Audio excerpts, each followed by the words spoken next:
Rumah OKU akaknya akak OKU mata, dan dia diagnose penyakit apa Fit? Penyakit buah pinggang. Okey, jom. Dah sampai dekat depan rumah.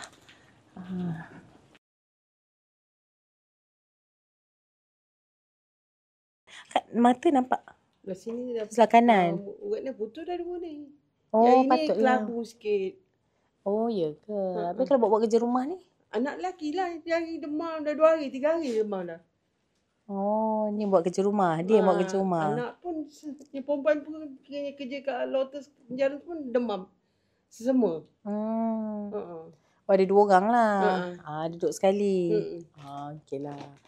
Tu saya ni wakil semua lah sebenarnya daripada Mami Hana lah. Tu kita ada bagi Mami Hana punya susu ni. Lepas tu adalah barang-barang asas untuk lah Ramadan, untuk raya. Itulah Tok Bat lah yang bagi kami rumah ni antaranya. Atap tu dah bocor. Atap ni yang... Ini yang dia buat pulih tu, dah baik pulih.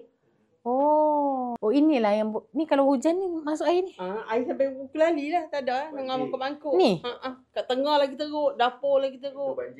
Besar sampai ke sini, takut wiring lah. Ya, betul. Ni kalau nak repair semua banyak. Lama-lama lah. Suami? Suami tak ada. Tak ada dah, meninggal. Oh, jadi memang tinggal seorang. Tengok keadaan atap bumbung tu memang banyak lah sebenarnya. Tunggu menanti roboh sebenarnya. Menanti roboh besar lah. Kalau hujan memang banjir.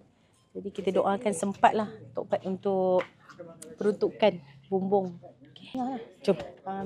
Bila kita tengok keadaan mereka ni yang sebenarnya lebih daif, tengok rumah, bumbung nak roboh, atap bocor semua, kita sebenarnya kena banyak bersyukur.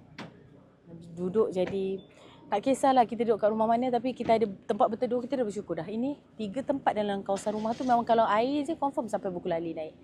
Jadi itulah banyak-banyakkanlah kita bersyukur. Jom.